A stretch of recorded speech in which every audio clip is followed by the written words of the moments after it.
Stretávame sa pri obnovenom hrobe Františka Slameňa. Predpokladám, že každý vie, kto bol František Slameň, ale samozrejme, že to poviem.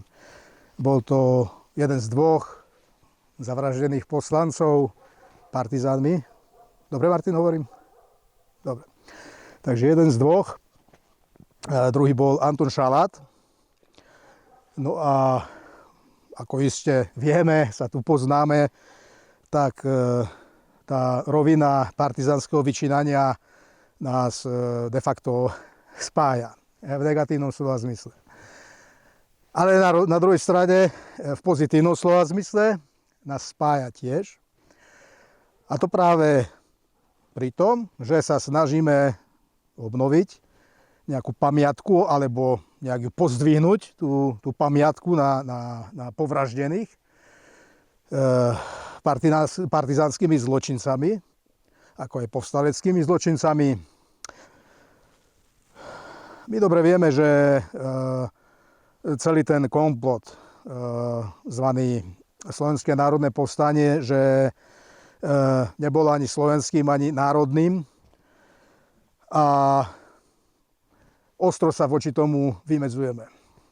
Niekomu by sa zdalo, že to je nejaká nepodstatná vec. Hej.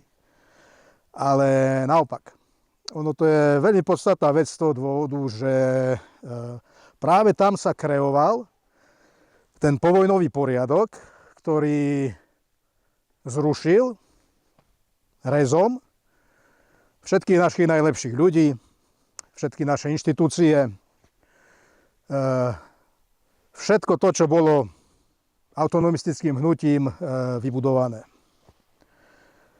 Takže toto je nejaký faktický začiatok, ktorý vedie potom ku víťazstvu spojencov, v našom pohľade víťazstvu Sovietskeho zväzu, okupovaniu tohto územia a všetkých tých vecí, ktoré s tým súviseli.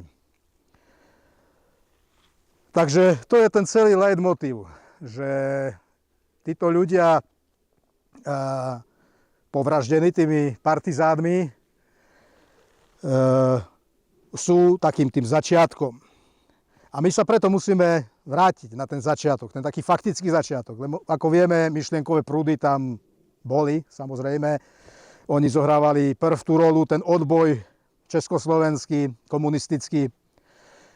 Ale opakujem, bol toto prvý vlastne taký výstup, hej, ak začali tí partizáni vystrájať, vraždiť našich ľudí, hej, negovať prvú Slovenskú republiku. Takže my, pokiaľ nejak vnímame ten povojnový poriadok v úvodzovkách ako defektný, v zásade defektný, tak logicky sme nútení sa zaoberať tými ľuďmi. A my dobre vieme, že tá pamiatka je absolútne zaznávaná. Že aj tí, ktorí sa k nej hlásili, hej, alebo teda k negovaniu partizánov a naopak aj k vyzdvihovaniu týchto slovenských ľudí, autonomistov, tak postupne od toho šli preč. Prečo? Politická korektnosť. Jednoducho, s tým človek nevybuduje politickú stranu v zmysle nejakého odporu. Ani ústava ho nepustí, nič. A to si musíme zapamätať, že práve to je ten stav, ktorý my musíme nejak rozlúsknuť. Chceme či nechceme. My ako Združenie Nové slobodné Slovensko sme špecifické ešte tým, že reflektujeme na tieto témy už nejaký ten v podstate 10 ročie. A skrz tieto nejaké reflexie, nejaké tradicionalistické v politickom vyjadrení, hej, alebo niekde zakonzervované, tak nás doviedli k úviere.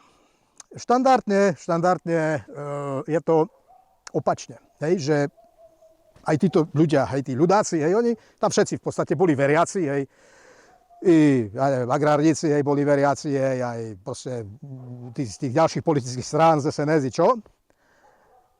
Ale aj ten politický exil povojnový, poťažne tí, ktorí to tu vyťahli potom v tých 90. rokoch.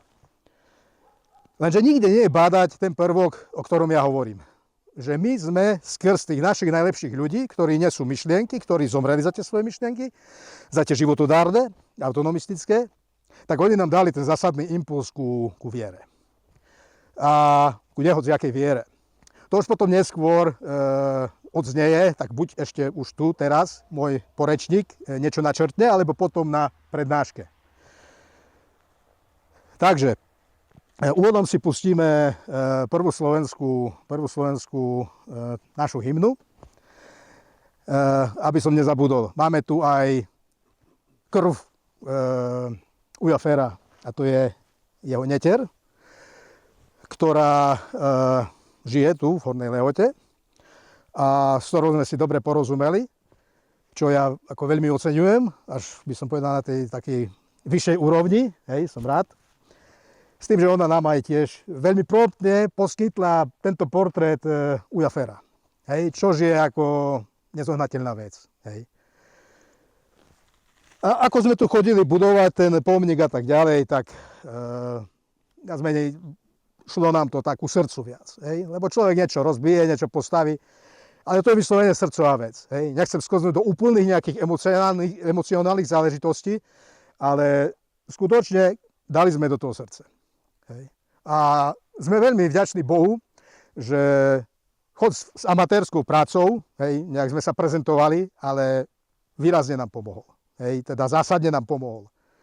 Celý ten proces, koľko raz sme tu utekali pred dážďom a sme sa tu nejak modlili za to dobré počasie, aj za to nech nám Pán Boh dá všeobecne, hej, dobrý čas, nech sa nám darí, tak ja musím povedať, že to bolo také, áno, premodlené prostredie. Hej. A v tom treba určite pokračovať ďalej, hej, samozrejme, dobre vieme. Už len krátko k hrobu. Hrob vyzeral, bol to dvojhrob, ako vidíte, tu je tá obruba. Tu bol hrob, dvojhrob, bol to takýto dvojhrob, akurát, že už značne rozpadnutý. Hej, s tým, že tento pamätník, ktorý tu je pod vlajkou, tak on je zachovaný ako autentický. Celý ten hrob sme zrobili ekologicky.